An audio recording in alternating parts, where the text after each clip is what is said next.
This is Duke University.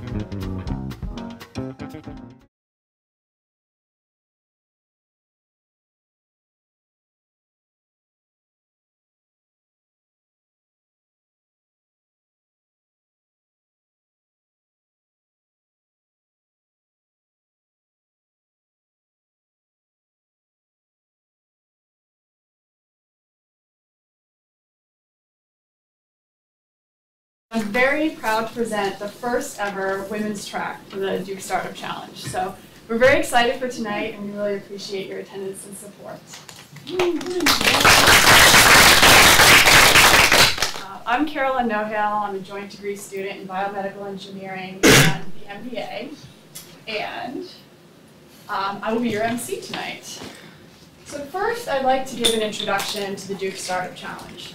It's a year-long competition that's school-wide, and this is actually the 10th elevator pitch competition in Duke's history.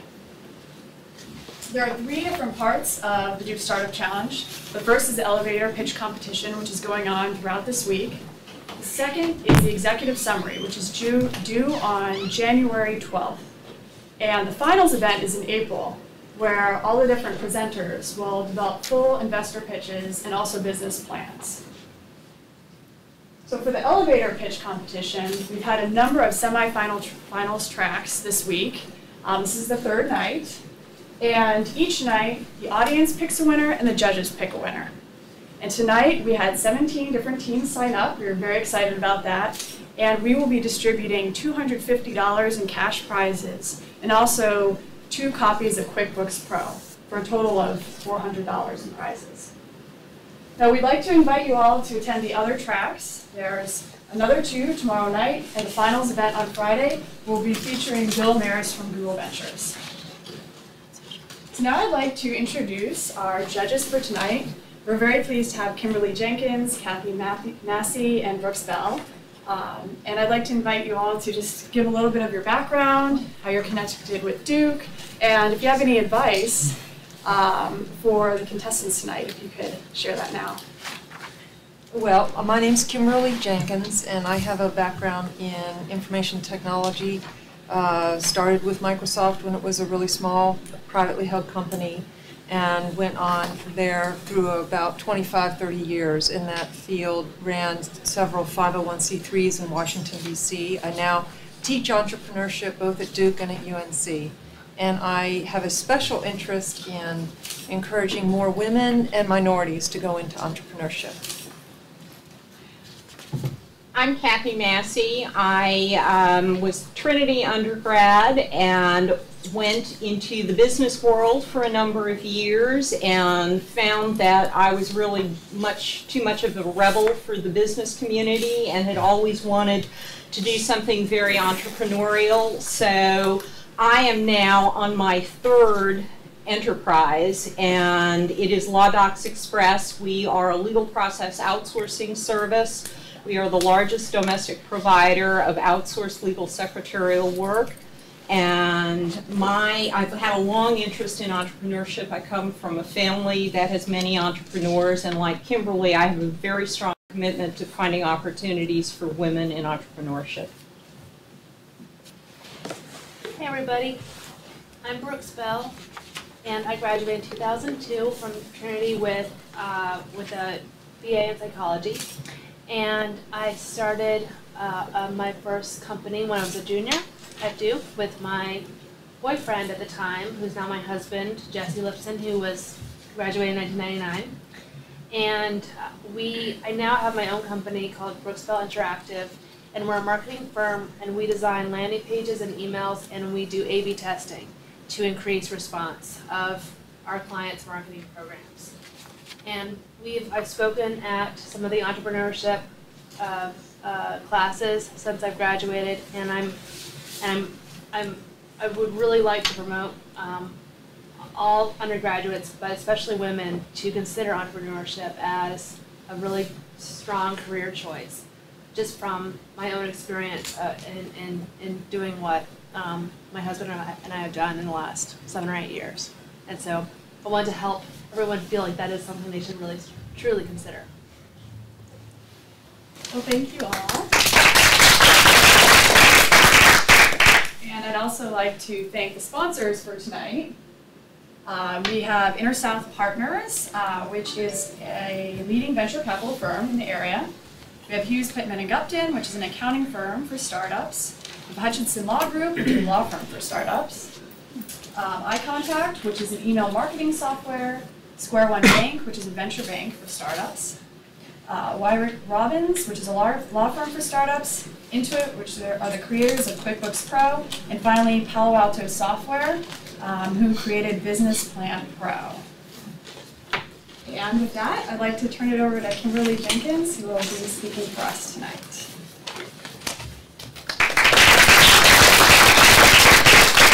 I'm very honored and privileged to be here on this historic evening because this is the first women's track. And I wanted to, before I share my story, I thought I'd share my story of one of my first pitches when I was your age. But before I do that, I wanted to tell you that tonight wouldn't have happened, would not have come together were it not for 3 other people in this room. And I wanted to point them out to you. And that is Carolyn Nohale. She did not tell you that she was the winner of the Duke Startup Challenge. And she also won $100,000 from a Southeast Bio group. And she runs Serene Biomedics, so she knows what she's doing. Melanie Oberman is here too. She also is a very successful entrepreneur that did a number of community enrichment programs in Washington, D.C. And she has an interest in the human capital strategy area. And lastly, and certainly not least, is Howie Ree. Howie has been called, I think, by Carolyn, a rock star. We call him a feminist rock star because he really has been a force behind making sure that women are included in the whole entrepreneurship program at Fuqua and at Duke. He is the go-to guy for me when I want to know what's going on at Duke and entrepreneurship. I call Howie, and he's been an advocate for this. So I thank all of you for making this happen. So I promised to tell a story, and again, I thought back to when I was in your shoes. We did not. I went to Duke. I went to Duke undergrad. I graduated with a PhD from Duke, and I parlayed that into a career in information technology. We didn't have a startup challenge. We didn't have an entrepreneurship program, but I got out there and started in one of my first companies was Microsoft. It was very small, as I said. At the time, it was small enough that we got employee numbers, and I was number 300.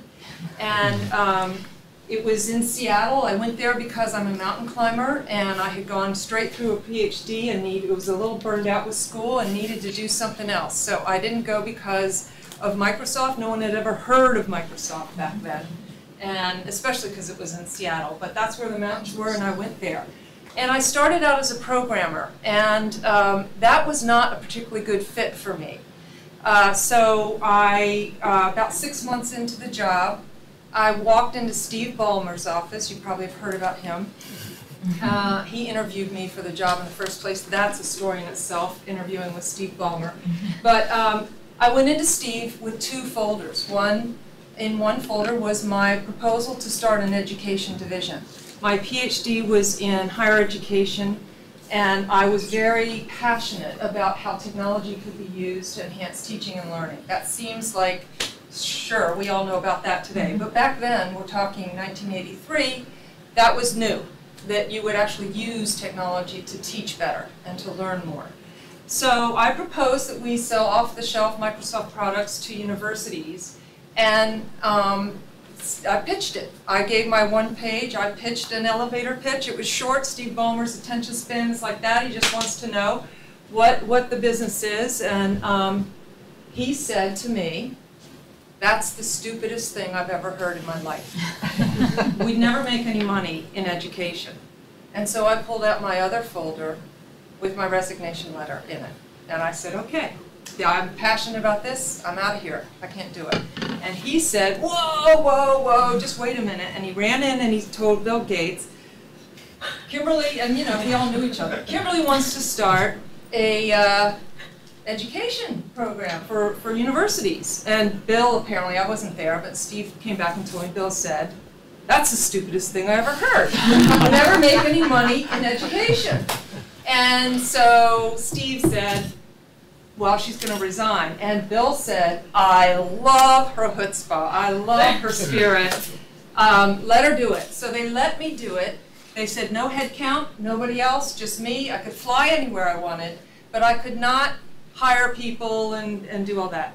That was February of 1984. We were on a fiscal year. And so by December, we added up the numbers, and the education division with Kimberly Jenkins was 10% of Microsoft's revenue. Wow. And we made money in education. And after that, they let me hire people, and it launched my career, it launched my passion for entrepreneurship. I then went on to work with Steve Jobs in a startup company, all these other fabulous things. But what I'd like to do is ask the people in the room who are going to be making a pitch tonight. So if you're not making the pitch, keep your hand down. But what do you hear in what I've said about making a pitch that is relevant to you in terms of being an entrepreneur? Is there anything about that story that speaks to you as entrepreneurs? Persistence. Persistence? Yep. Yes? You have to be passionate about it. You do. I lived my passion, and I was willing to walk based on, I knew myself, I knew what I cared about was universities and technology as a teaching tool, and I put my money where my mouth was. Confidence? Confidence? Yep. I don't think I knew enough not to, I will be candid. Microsoft wasn't what it is today. I didn't know what I was ready to resign from, frankly. And I didn't have children. I didn't have a mortgage. There's a little different context, But I also had the confidence that I could go out and get another job if I didn't. If I actually walked, if he didn't respond the way he did, and I really, the bottom line was I believed in the business. I heard their bottom line, which is sort of obvious. They want to make money, and I knew we could make money in this marketplace. I knew the market, and I knew we could make money, and I had confidence in that. Not only with the pitch, but it sounded like you brought a lot of personality to the job, which helped you in the end because it was kind of the catching point of your resignation. So. Yeah, and I would say what I brought to the job, I don't know if this came out in my story, was a connection to the customer, knowing the customer's needs, advocating for the customer, which was sort of what this was. I said there's a need out there and we can fill it, and listening to the customer and meeting their needs all along the way. So it was some personality, and part of that was listening and caring and lobbying. I was a lobbyist inside Microsoft. Well, yes. Oh, and then just making sure you're surrounding yourself with people who support you, like Steve did. Yeah. Even not at the beginning. Yeah. That's absolutely right. The team, I hope you have that tonight.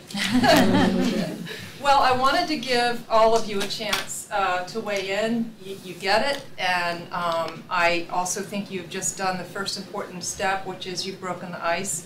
It's nerve-wracking to stand up here and give a pitch, but the other part of my story is, go for it. Have that courage, have that confidence, go for it. And if someone tells you it's stupid, keep on plugging. Prove them wrong. So, good luck tonight.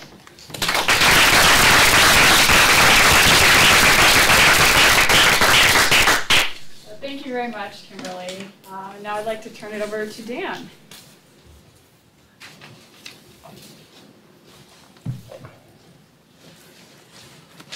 Hey everybody, I'm Dan Weinstein. I am a second-year student here at Fuqua. I'm one of the organizers for this week's activities, and I'm going to be facilitating the competition tonight.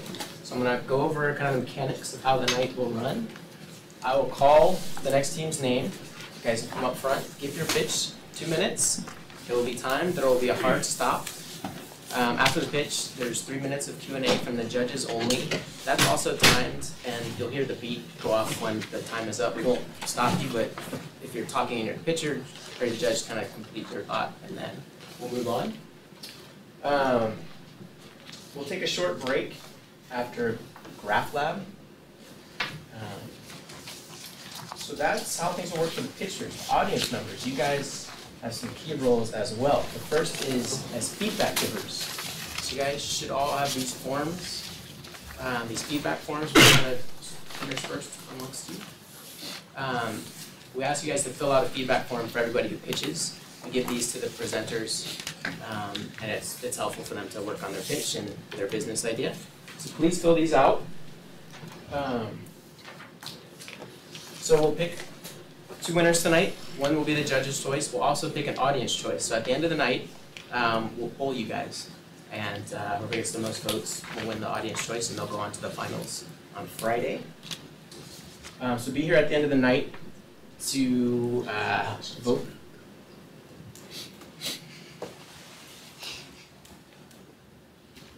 All right, so then the last way you guys help us participate is with the timing. So Carolyn will be the timer. She will wave when you have 20 seconds left. And when your time's up, she will advance the slide to this. At which point you will all yell, "Stop!" All right. Let's do a practice. Hi, everybody. My name is Dan, and I have a wonderful idea that I'd like to talk to you about called Stop! All right, everybody got it? Yeah. Any questions? All right, so let's get started. Up first is Event Easy. It's Event Easy here. All right, we got a no-show. Not sure exactly.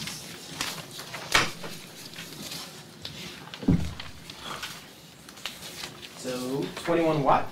Here. All right.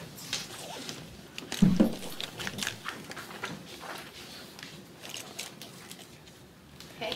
Good evening, everyone. Thanks a lot for coming here tonight. My name is Ying Shen, the co-founder of 21 Watt. Nowadays, many undergrad students are conducting independent research either in class or just for interest, but they get few chances to have their work published.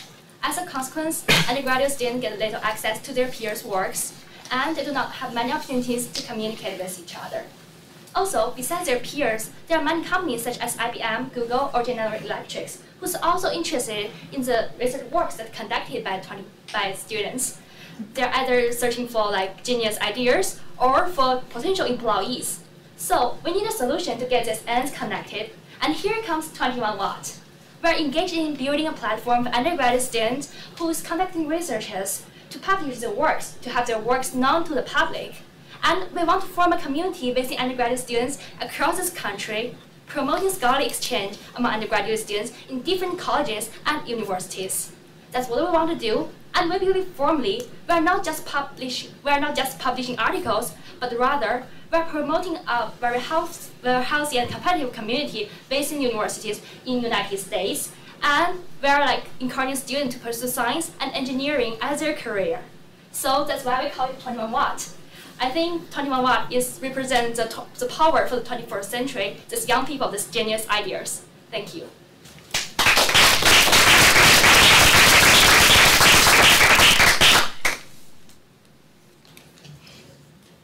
Yeah, go ahead. Great presentation. Couple of questions. Can you talk a little about who the team is behind you? Okay. And can you also talk about what your business model is? What's your revenue stream? How are you actually going to make money? Are you planning on doing this as a nonprofit or a for-profit? Okay, so for the questions, the team behind me. Okay, we are not officially begin recruiting new members at Duke University, but for co-founders, we have 5 co-founders at Duke Universities, and we are majoring in math, physics, and engineering. So we have a small team at Duke, but what we have is a very good advertising team across this country. So we have local representatives in Columbia, MIT, Yale, and all the top universities. We have representatives in 15 universities, and we have contacted professors because professors are have more credibility, so they can send out emails through all the major mailing lists. So it's a very good way to advertise the whole thing. So like we have a very good advertising team. I think advertising is a pure value for our thing because we want to get this, it's like a networking thing. We want to get people connected. So I think advertising is a cure for our team. So we have a very good advertising team. And for how we make money, so we contacted Duke Library, and they're having a pilot project with a public knowledge project. This is a company in Canada, and it's open resources, so we can have access to the online thing. That we can have, we can ask the authors to update their information and their essays online, and we'll have like professors here at Duke universities to review these papers and to make comments on that, and other companies or other peers can get access on the website. The software for the website is totally free, and we are talking to the Duke Library and Duke Physics Department, and they might be able to offer a free online server for us. So the whole thing is free. And how we make money? We want to do so the pure money will come from advertising. So the first step is we are going to talk to graduate schools in other universities. We've already get our first fund from Duke University Physics Department, and they are able to fund us $500 a year. It's not a lot, but it's a good start. And we're going to talk to other universities' graduate admission offices because it's a good way to advertise their graduate schools. And our next step is to talk to companies such as Google, IBM, and such companies because they are recruiting people who's been interested in doing R&D in the future, and they are looking for genius ideas, and we can help them to promote their company to show they have the social responsibility, things like that. So this is our next step. That's how we make our money. How would you make your investors money? Investors what? Why should I invest in it? How will you make your shareholders money? Shareholders money? So okay, we haven't go through that stuff yet. So those people who are in our team now are just do it for our own interest because we feel like we are going to make money, but it's also a good thing for the United States, young people who's really interested in science and engineering. Yeah. And is there any competition in this field right now? And if Okay. so, what are they like? So we've searched online and we've talked to professors who know about it. We know there are several competitors, but they haven't been active since 2007 fall. So there's no such competitors now in this field. Okay. Thank you very much. Rubber Bandits.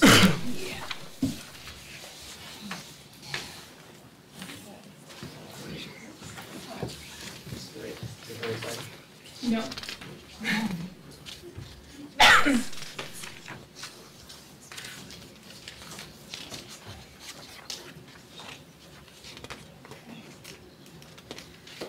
Hello. Hi.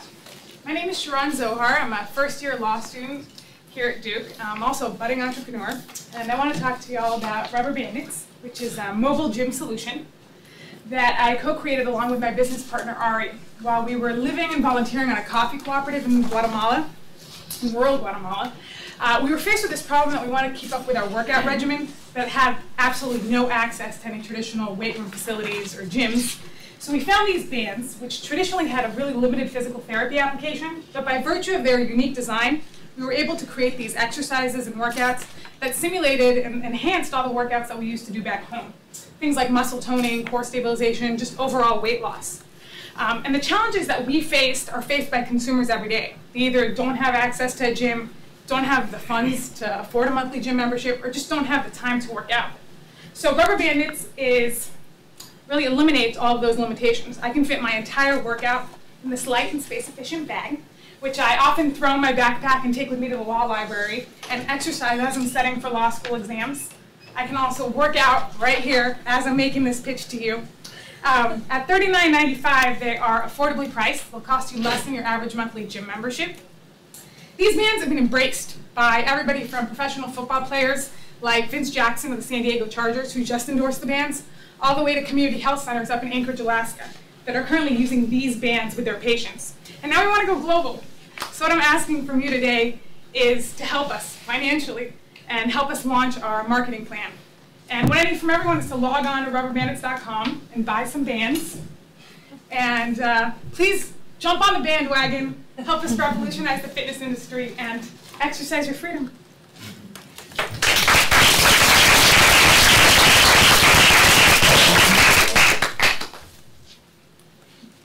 tell me how your product's different from that which I use in my gym now? I have bands. Sure. What makes yours different? Sure.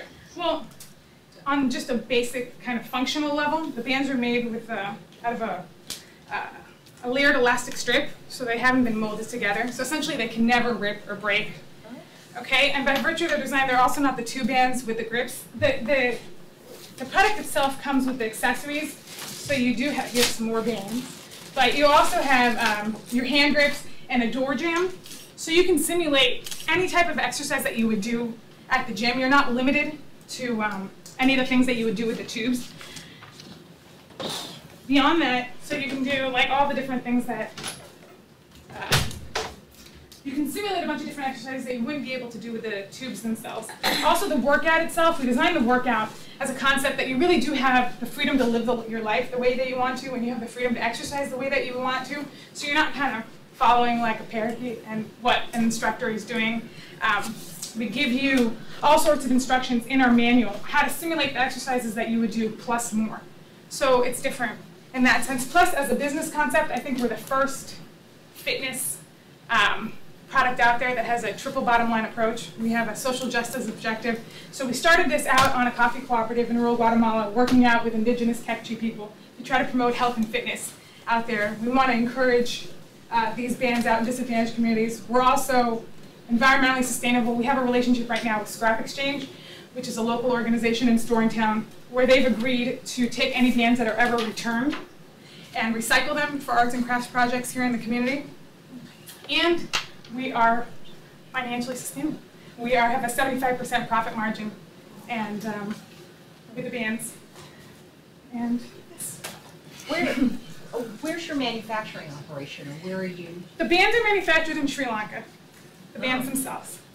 The grips are all manufactured here. The manual is all printed locally, a local print shop. And a lot of our design work was just made with a team of young entrepreneurs and development volunteers out in Guatemala who all contributed to the campaign. So. It's impressive how far along your concept is, and that you already have built it out, and you have clients, and you have a celebrity endorsement. Yeah, that was sort of serendipitous. But Is your distribution model right now only the website? currently we're working with like a Google Analytics campaign we just launched and appealing to friends and family. We're trying to get into the Durham and the local school districts and kind of pitch it. These bands are safe also for young adults, for elderly. So we're trying to pitch it to kind of communities that would benefit from them most. So being like schools.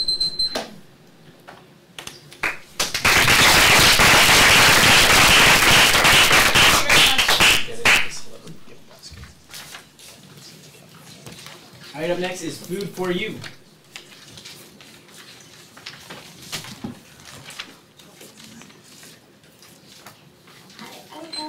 And I'm the co-founder of Food for You. I'm sure everyone in this room has called a restaurant to place a takeout order and have had something go wrong at least one time. Well, Food for You is a solution for this. Food for You is an online interactive website that will feature all of Duke's merchants on points vendors' menus. And so you'll be able to go online, pick what you want, how you want it, and list if you have any food allergies. What makes us different from our competitors is the fact that Duke students will be able to use their Duke cards to pay for the food. And we will have a favorites profile where you'll be able to pick your favorite food from your favorite restaurant in just one click. Additionally, we will have a search feature that will allow you to search for a specific type of meal, and you'll receive a list of restaurants all currently serving that food. Food for You will make its profits by charging the restaurants a monthly subscription fee, as well as by ads placed on the website.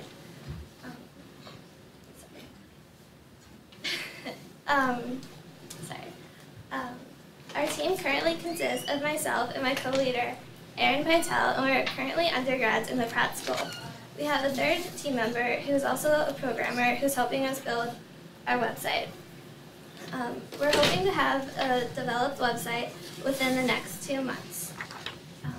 We're currently in the research and development stage of our website, so we're still talking to Duke, still talking to restaurants, and really just trying to get the project going. We anticipate to have a working website within the next 2 months. So what we need from you is another programmer to really help us get our website going, as well as an initial investment of $5,000 for our anticipated server costs. Thank you, and make Food for You your online ordering solution.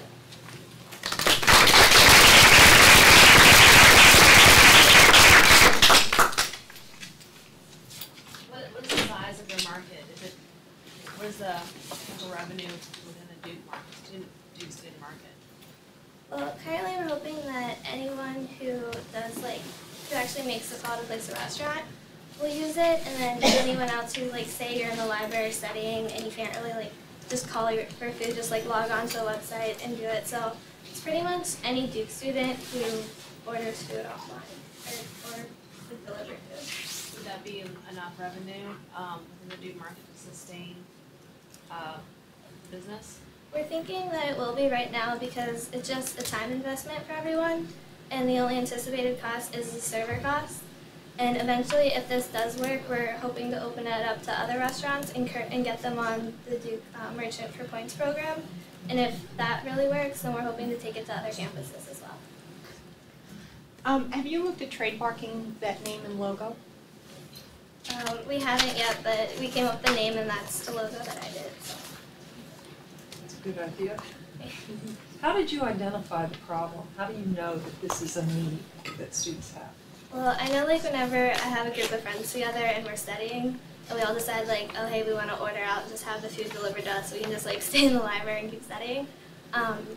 It's really a pain because then you argue over who wants to make the phone call and then how to split up the Duke cards, especially if you have 5 cards and the restaurant's okay, I want this on this one, this on the other one. They just get really annoyed. So if we can do it on the website, so it sends a fax or an email or however the restaurant wants it, if it's all in black and white, then hopefully it's a lot easier for them and a lot easier and quicker for us too.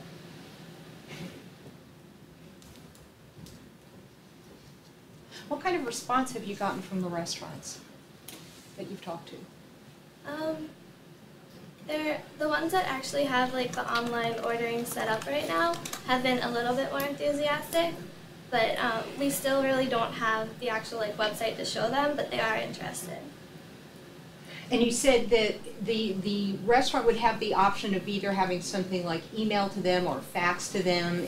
Okay, so they don't have to be internet active. I'm just thinking of some of the smaller restaurants that might benefit.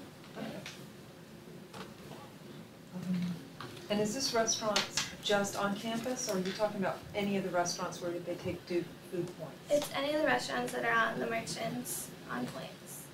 So just all the ones in the Durham area that currently do deliver to Duke. Excuse me, did you say, do you have a prototype for your website yet, or not? We're currently working on it right now. Parts of it are actually... Okay, are you beta testing it right now? Right. And do you know how you'll market this to the student body? How will you get the word out that this is an option they should use? Probably just flyers right now are the most effective, and then around the Great Hall are just restaurants, make sure there are flyers there so people can just log on and use it. Okay.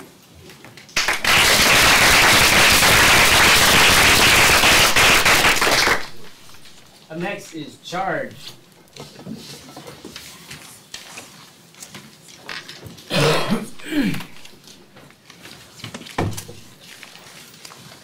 Hi, I'm Ramya and I represent Charge. Our company provides infrastructure support for large-scale adoption of electric vehicles in developing nations. Now, we've all heard about the Tata Nano, the $2,500 car. Tata plans to launch the electric version of Nano very soon, but in Europe. One would wonder, why wouldn't they launch it in India and take advantage of the exploding middle class? There are 3 main problems here. 1, inadequate and inefficient power supply through the standard grid. 2, unavailability of plug points outside your residences. And 3, even if you have plug points at home, majority of the urban population lives in high-rise apartments. Charge has a solution here. Imagine pulling into a gas station and instead of filling petrol, you have the option to replace your depleted battery for a fully charged one. There's absolutely no plug-in required at home. This is the battery swap model of Charge. We maintain ownership of the battery, recharge depleted ones using renewable energy, and then distribute them to the swap stations. This way, drivers do not have to change their current behavior to adopt electric vehicles. Moreover, these vehicles provide them with lower ownership, maintenance, and usage costs. Customers pay every time they swap their battery, just like how you fill in your tanks. This model works well for us because the cost of petrol is expected to increase over time, whereas that of renewable energy would go down. Now, we are a great company to invest because we have an excellent team comprising 3 MBAs that have diverse work experience. We are using off-the-shelf technology that helps us enter the market right away. Without us, automobile companies cannot expect to sell too many electric vehicles in majority of the developing nations. And last but not the least, we provide opportunity for these developing nations to reduce their carbon emissions and thus help the environment. Thank you.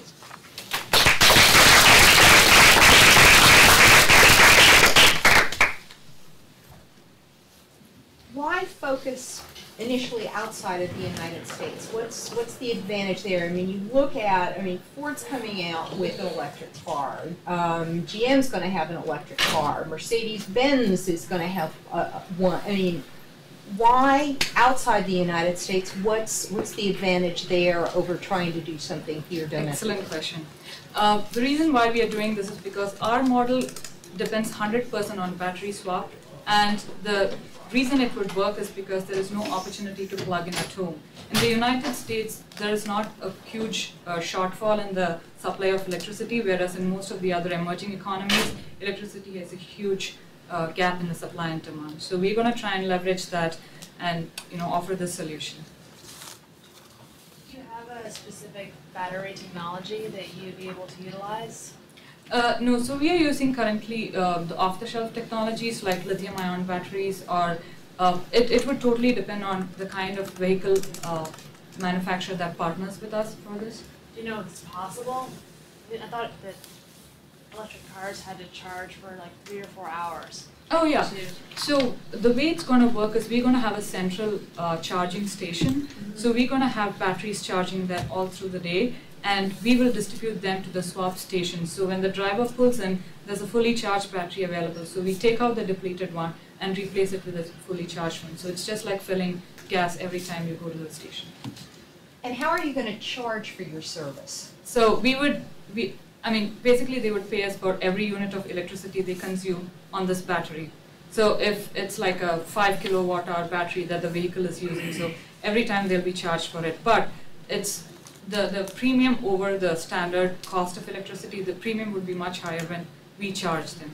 But it would be less than the cost of petrol. Absolutely, okay. That's right. Yeah.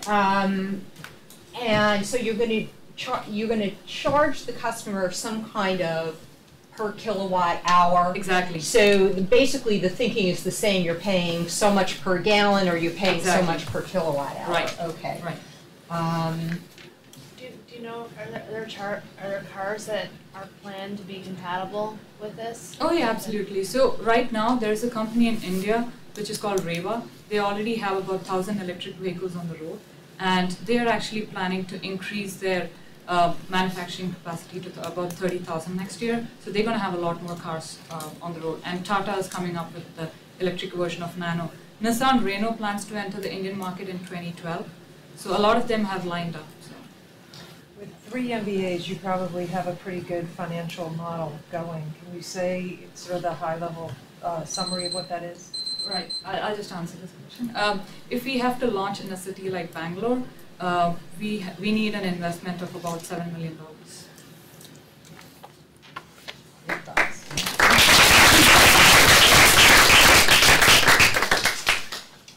Next is Imuno Dispense Pro.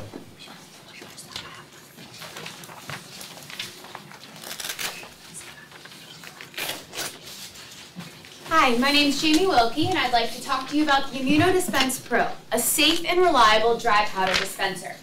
For over 3 million Americans, a simple meal or snack can be a deadly activity. But why? Well, this population has a peanut allergy, and for them, peanut exposure can lead to anaphylaxis and death. Until now, there were no treatments which offered long-term effectiveness in desensitizing allergic patients to peanuts.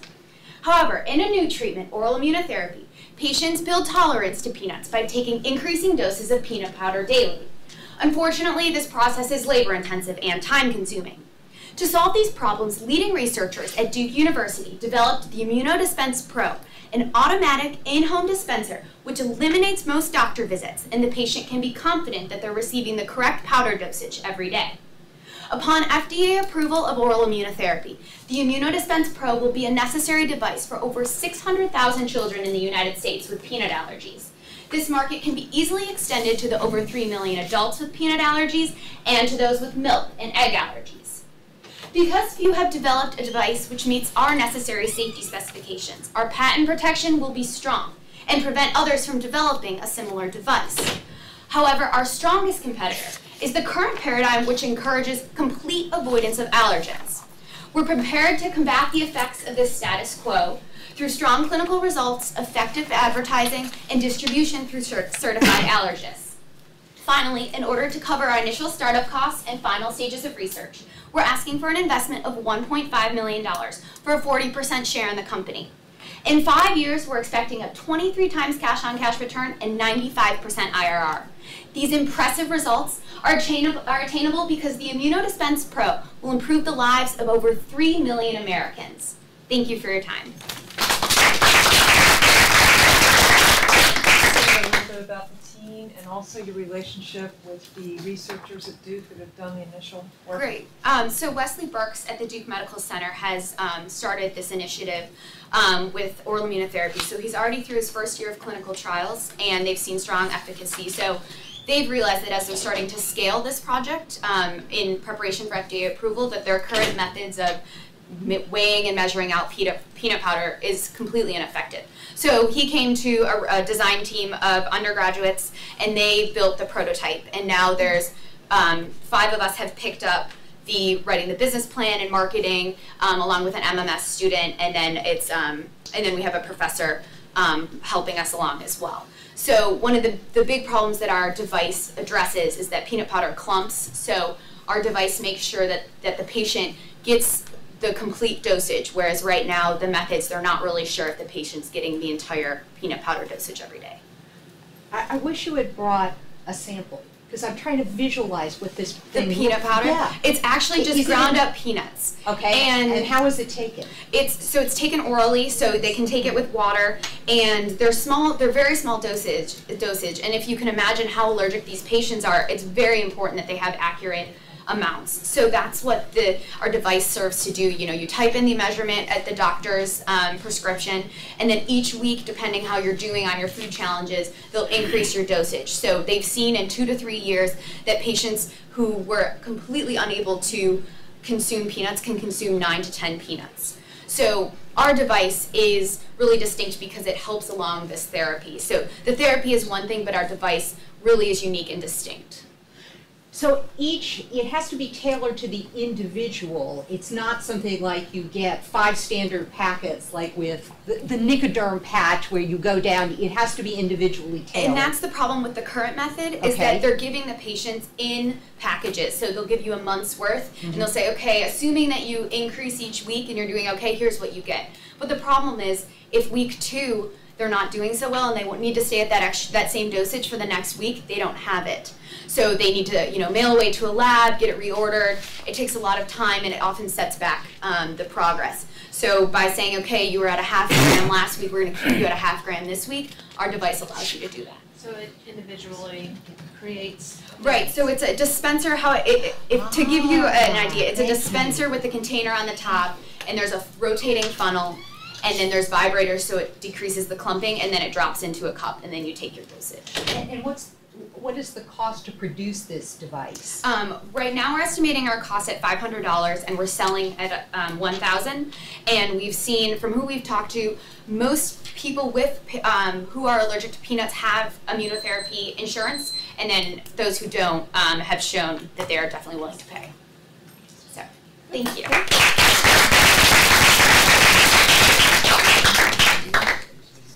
I just want to take a moment to remind you guys to please fill out the feedback form if you haven't been doing that. Since we had a couple no-shows, let's take the break after SmartLit. So up next is Graph Lab.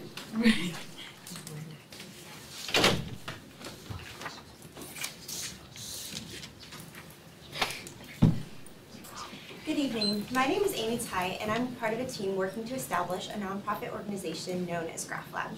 While living in inner city Los Angeles this summer, I discovered that there are a lot of teenagers that seek to express themselves through art, specifically through graffiti.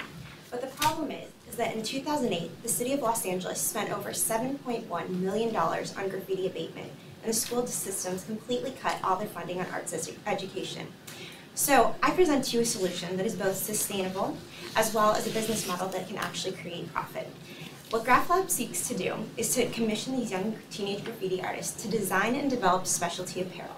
We will then sell the products with the story of each artist, and the profits will use to fund their further education. This education could range from attending graphic design courses to going to undergraduate school. So then when they go out in the future to seek work, they will have more skills under their belt. We currently have a team of several individuals that I feel like bring a lot of strengths to this project. We have a graphic design artist, as well as a marketing specialist working at Capitol Records, and a man who's working to set up an inner city Los Angeles arts programming center by 2010. I feel that the niche of this product is that we're able to sell the story. We're combining a social cause with the need to make a difference. And in doing so, you've already seen models where this has been sustainable. Think of Tom's Shoes, for instance. You purchase a product, and it's almost a reallocation of resources because people with a disposable income are able to support a cause that they actually genuinely care about. We really hope that if we are able to attain $25,000 to $30,000, we will be able to have an initial startup that will allow us to actually make progress in this area. We've started prototyping here at Duke University, and several of the clubs on campus have already received some designs from these graphic artists to gauge interest in it. I thank you very much for your time, and I hope that you're able to help me find some investments.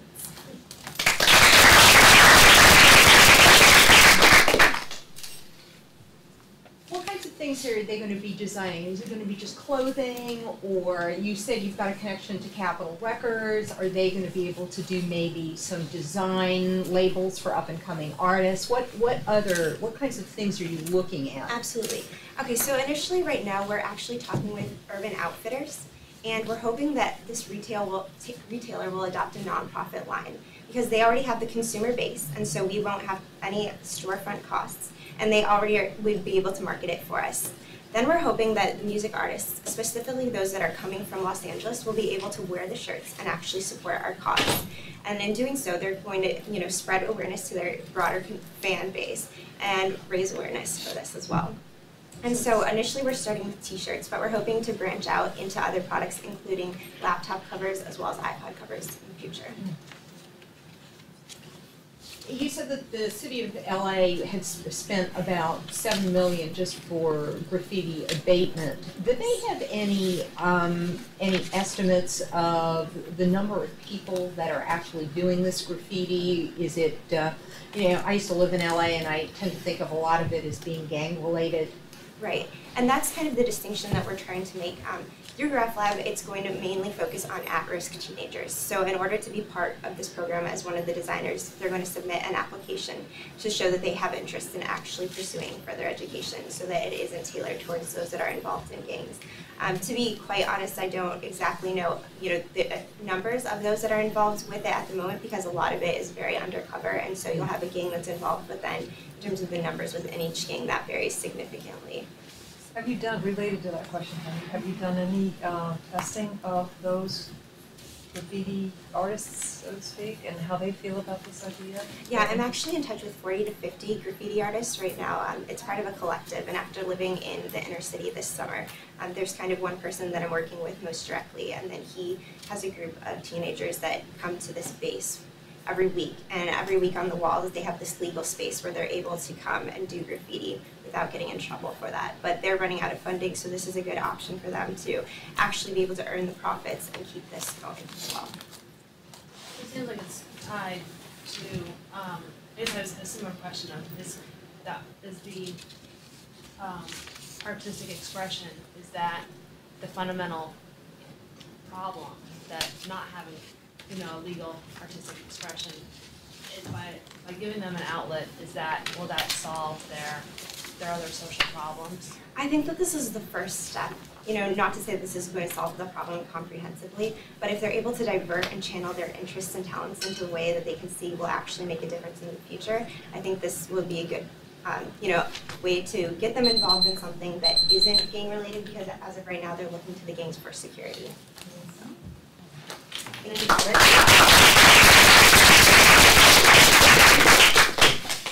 Next is SmartLit.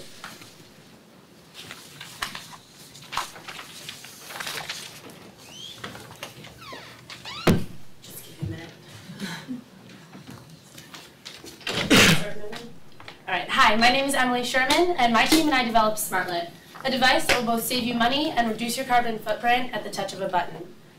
People everywhere would like to join the green movement, but are simply too lazy or don't want to spend the time or money. But there are simple solutions to this.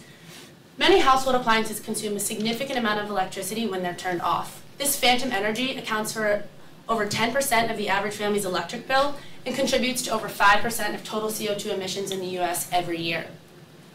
The SmartLit solves this problem conveniently by controlling the current that flows to these appliances with the use of a keychain remote. You simply place the SmartLit receiver in between the outlet and the appliance you'd like turned off while you're asleep or out of the house. This can be a TV or a lamp, anything that plugs in. The remote then controls this receiver with the use of a low-frequency radio transmitter. Now, this product is universal because it applies to absolutely everybody. It requires absolutely no installation and allows you to control an entire house, an individual room, or even an individual appliance all in the palm of your hand. Other products on the market that create similar energy savings require costly installation, while the SmartLit provides the same benefits at a low cost and is as easy as unlocking your car door. A SmartLit starter kit would consist of 5 receivers and 1 remote at a cost of $50. This means it would pay for itself in less than 5 months. At this price point, our product cost estimates provide a 60% profit margin. We'd initially look to target communities that are known for being environmentally friendly, distributing the product through high-end electronic stores.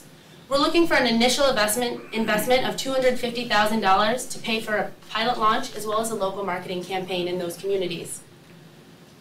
In the growing green products economy, I think that SmartLit has a huge opportunity for success, especially with the support of my team, Eric Ng, a private contractor, as well as Carl Nordgren, a serial entrepreneur.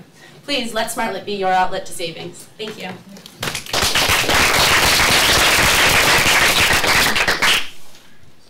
Do you have the product actually in development?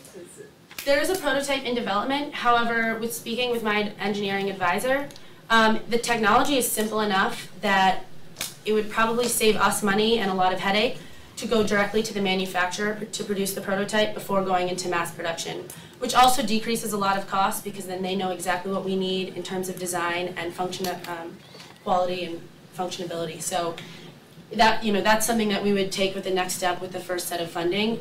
There are plenty of manufacturers that produce this type of technology. That would not be a problem. Do you have a patent? No, and this is unfortunately a technology that's not really patentable because the actual function is so simple and that uses a radio transmitter and a simple electrical switch. However, the idea is that we're going to take the market. There really isn't anybody in this market for something nearly as convenient or as accessible to the general population. Including the design and branding, I think that we could take a market share, especially partnering with these high-end electronic stores who have shown interest in products like this in the past. Have you talked to any utilities? Because I'm thinking, if cap and trade goes into effect, there are an awful lot of utilities in the Midwest and the Southeast that are going to need to find ways to reduce energy consumption. And I mean, it seems to me the utilities would be a good partner. Have you talked to any of them at all? We have not talked to any specific utility companies yet because largely we're trying to focus our market as a business to consumer product. It's a retail product right now. Those are kind of future directions that we're looking in. But the fact of the matter is that this kind of product, without a patent, simple technology, is a rat race. To be able to get to the market. And I think we have that ability. My team consists of a serial entrepreneur who has done products like this where you create a significant profit for 2 or 3 years, even up to 10 years, and then sell the company to somebody who can really take that to the next step. I think the $50 price point is interesting. How did you come up with that? And are you concerned about a price? If it's such a simple technology, larger players would probably be easy to cut that price. Well, it would also be easy to cut that price. We could also cut that price as well. Like I said, we have a 60% profit margin right now, and that's working with a low manufacturing number. And that's based on just the cost of the actual technology that goes into it, the radio transmitter, the receiver, and then the casing, as well as the packaging. And that was based on also my engineering advisor who's worked with producing small electronics in the past. In terms of competitors undercutting our price, the idea is really in the branding and the marketing and the simplicity of the product. There's no product out there that provides such ease of customization to the customer, as well as a nice design aesthetic that can really catch on with both the younger market as well as big family markets. All right, guys. Next is the Produce Purity Project.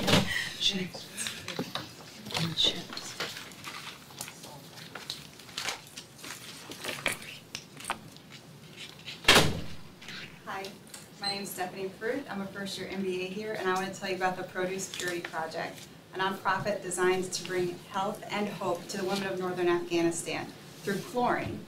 It's like Mr. Clean on a mission. Now, before business school, I co-founded an education and community development nonprofit in northern Afghanistan. And pictured on the right here is Najibah, one of my star students. She's bright, quick, she wants to be a doctor. She was a joy to have in class when she could come. But unfortunately, she was often forced to be home taking care of her 6 siblings. And this isn't a unique story. Only 15% of Afghans have access to safe drinking water and also to adequate sanitation facilities. And Afghanistan has the 3rd highest infant mortality rate in the world, with 1 in 4 children dying before the age of 5. Diarrhea is the leading cause of death. Now, diluted chlorine bleach used to purify water and clean produce has been proven effective in Afghanistan to decrease diarrhea up to 60%. And these products are in the market today, but women are not using them or they're misusing them because they just don't know how, and they're often doing more harm than good. Now, the Produce Purity Project is the only venture of its kind in northern Afghanistan, wanting to educate women on how to decrease diarrheal disease in their families. And then they can teach and train other women and start small businesses to sell chlorine to others. Now we're seeking $10,000 in funding, but even tonight you can have a huge help.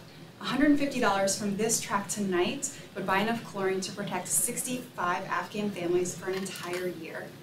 Now the project team includes myself, an MBA who's a nonprofit consultant formerly, and 8 men and women currently on the ground in northern Afghanistan. So tonight you can save lives in Afghanistan and provide hope to women with this small business initiative. Thank you very much. Could you say more about how you plan to educate the women and families? Processes?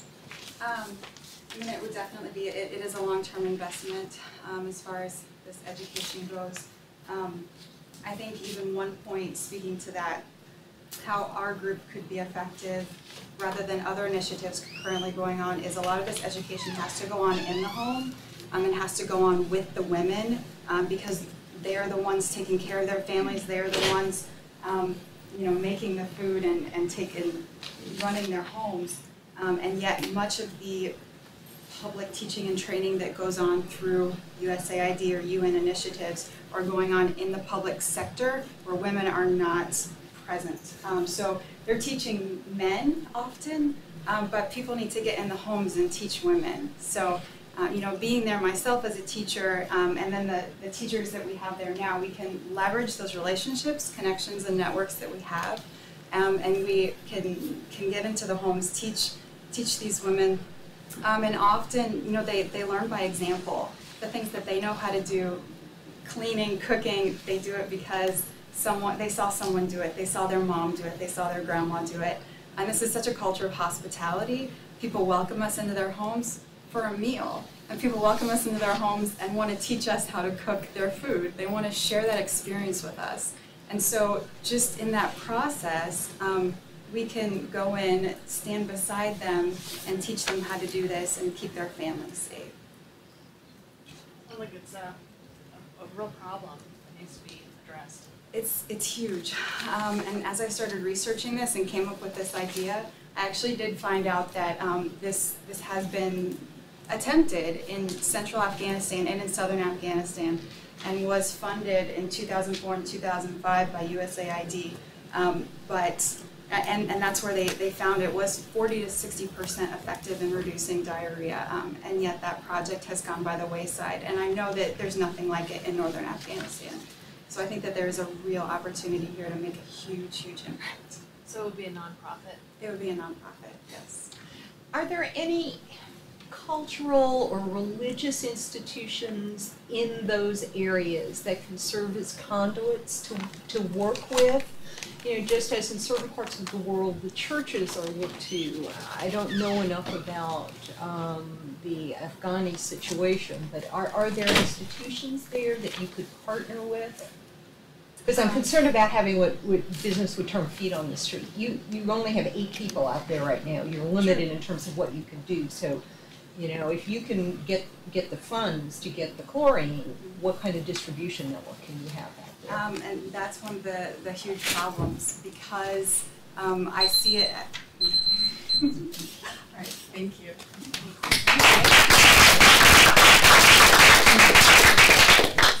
Optimal surgical. Wasn't ready to go yet.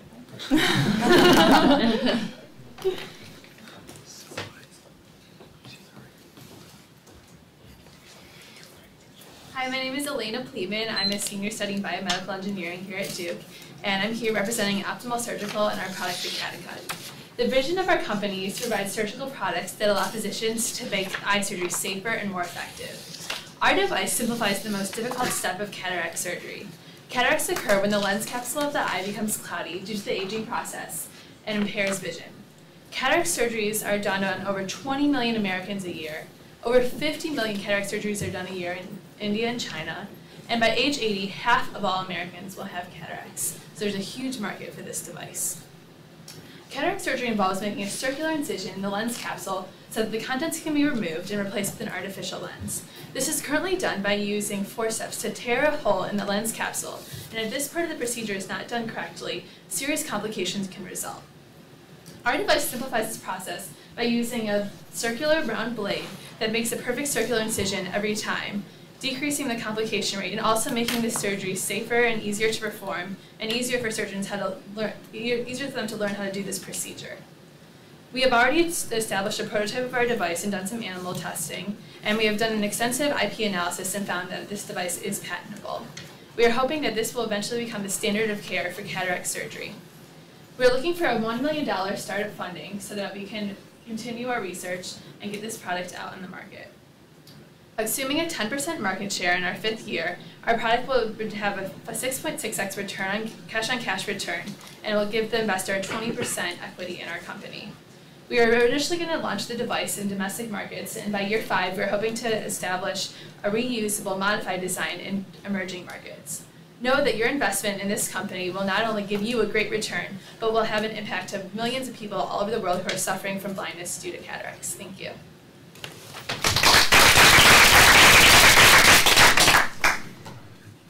You said you've been testing on animals. What's the time frame for human trials? So actually this device is only it's a class 1 device according to the FDA, so it would not require clinical trials, which is not only a huge savings on time, but it also requires a lot less startup money to get the product approved. I'm in a class that we're currently working on the commercial aspects of the device, and the research was done by a previous group of students in an engineering design class. So once they had their final prototype, they did some testing on porcine eyes, but we're looking for more funding to modify the current prototype that we have and continue the testing to finalize our design. What percentage of cataract surgeries fail? The complication rate is about 5%, and that may seem small, but if you think about the number of cataract surgeries that are done each year, that's actually a huge number. And it not only increases the time for the surgery, it increases the cost of the hospital, it increases the recovery time for the patient, which keeps them out of work longer. So there's a really large downstream number of effects when something small like this can go wrong. So we're hoping that it would have a huge impact. The complications are due to the problem that this I mean, it's not the only problem, but it's the most common problem, because if you don't make that incision perfectly circular, and let's say there's a little piece that tears off the side, the tear can extend to the edge of the capsule and destroy the whole thing, and the surgery has to totally be altered and done a different way. So your customer are physicians that do? Yes, our customers would be the physicians, and we have pretty low cost. We're looking to sell the device for only $25 because it would be disposable. And we found that it only costs about $5 to produce.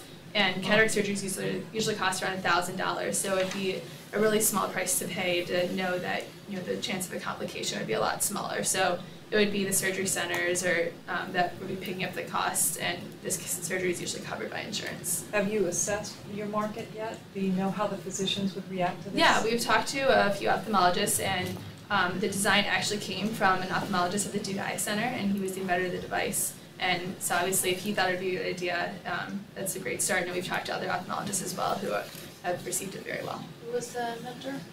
The inventor is Dr. Michael Richard.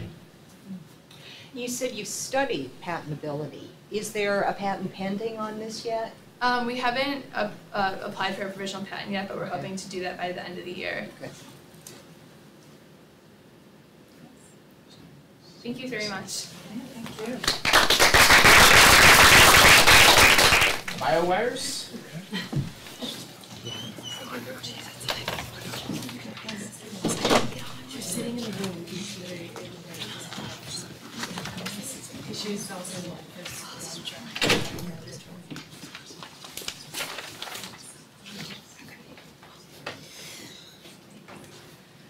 Hi, I'm Andrea Corvus, and tonight I'm representing Biowires. We are working to commercialize a neurological monitoring device that is currently in development in a biomedical engineering lab at Duke University. My first experience with neurological disorders actually came through my friend Lydia, who graduated last year. She was a Duke senior. She had partial complex seizures, which were non-convulsive. And to get diagnosed with these types of seizures, she had to use something called an EEG, which you can see is used on this woman here, this young child. And to have this device put on, you have to rough up the scalp until it's pink, and then use an industrial strength adhesive with an electrode onto every single point where these electrodes are attached. And often the electrodes will come off, and for doctors this is a big problem because they are unable to get accurate diagnosis to see what the root cause of a seizure is.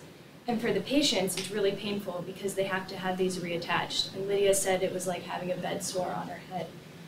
So, sorry. And so this is one of these solutions that we actually need to have a better way of figuring out how to diagnose these problems. Biowires is developing an innovative solution that comprises 4 electrode strips. And these strips are implanted under the scalp, but above the skull. And they're completely wireless, and you can't see them. Maybe I'm wearing one right now. And so these devices have less electrode shifting, and you can actually get a much better diagnosis, which is really important for the doctor. We are focusing on 2 markets. The first is an ambulatory market where the patient can use it in their home space. And the second is we're focusing on the ICU for brain trauma. So we're requesting a $3 million investment. The investor can expect a 40% IRR on return of liquidity in the 7th year.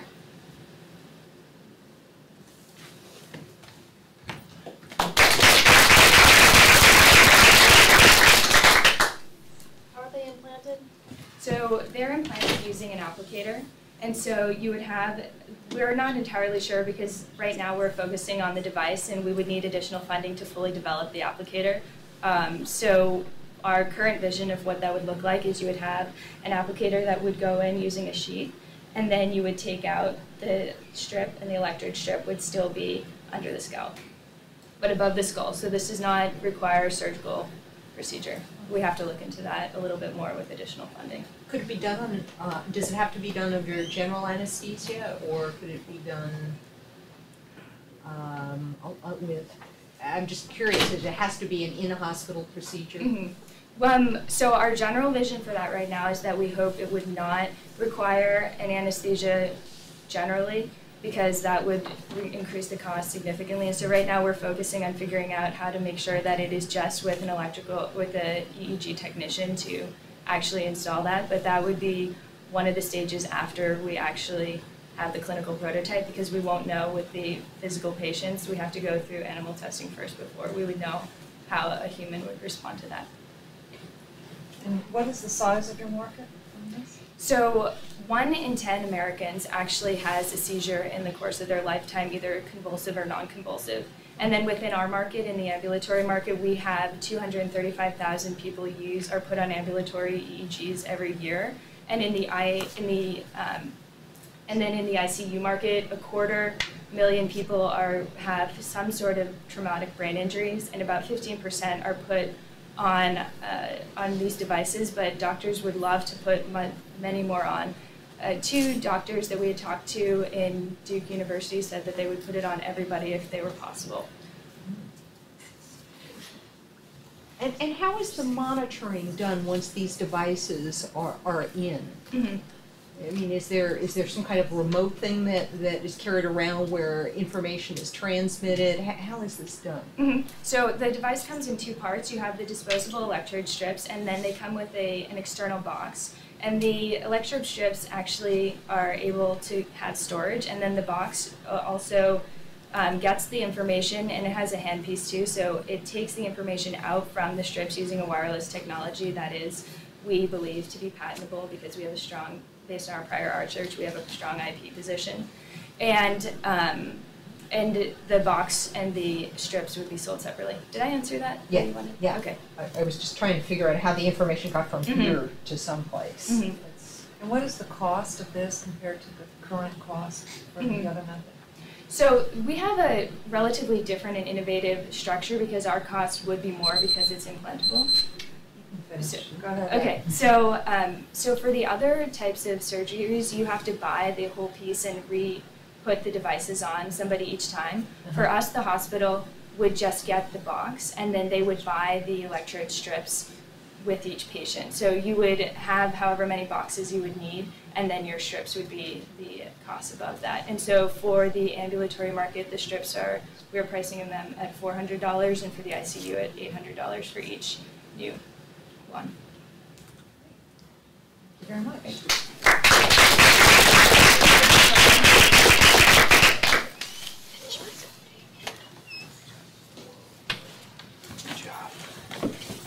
All right, how about a round of applause for everybody who missed tonight? Hey guys, so I just want to remind everybody to participate in the next phase of the Startup Challenge, the Executive Summary Contest. It's coming up in January, mid to late January. You submit up to a maximum of 5 pages, executive summary, and the winners from this, or the finalists from this this phase will move on to compete in the finals event in April. And at the finals event, the winner will win $25,000 and the runner-up will win $15,000. So definitely keep an eye out on that for emails and more information. And then, as a reminder, come to the finals event on Friday. It's going to be a great event. Bill Maris, free food and drink for those who are legal beforehand. And yeah, it's going to be a great event. You'll see the best working teams go head-to-head. So yeah. Okay, so we're going to get started again. Thank you very much for your patience. And the judges would all like to say a word to everyone, give some general feedback this time. Well, one of the issues that we all discussed is that there seemed to be 2 broad categories. You had really stellar nonprofit ideas that were incredibly compelling, and then there were a group of really exciting commercial, many biomedical device.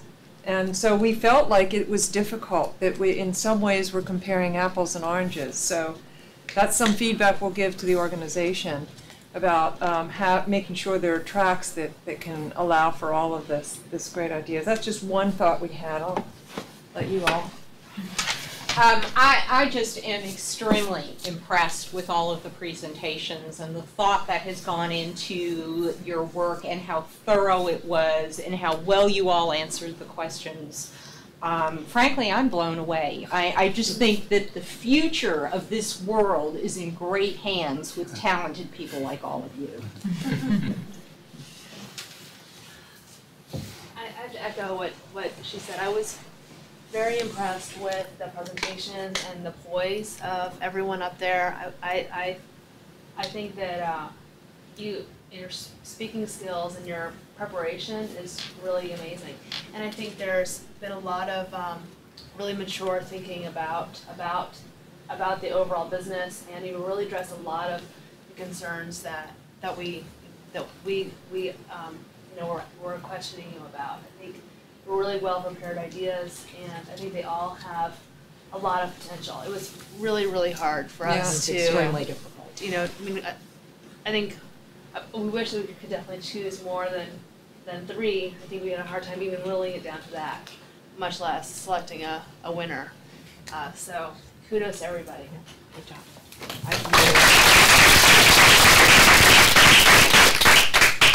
All right, it's time to find out who won. All right, we'll start with the audience choice. The winner is.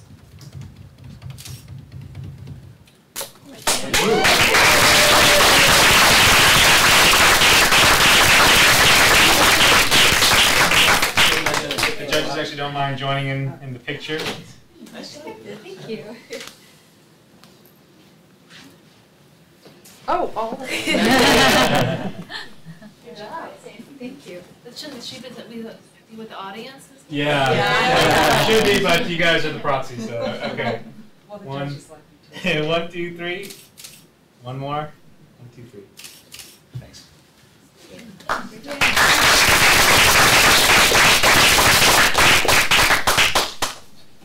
So here's how you all voted. Let's see the results. Pretty close. Very close. All right, so before we go, one last plug. Please come on Friday. And bring your friends. And the judge's winner is.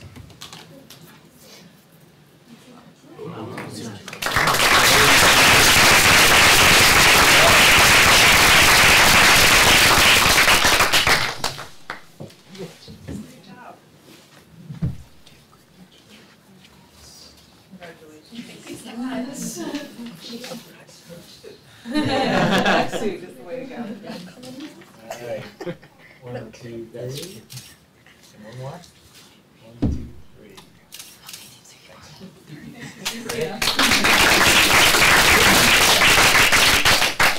So we just wanted to say thanks again for coming tonight and for supporting all the presenters. Y'all did a great job and for supporting the Big Star Challenge. And hopefully we'll see you Friday.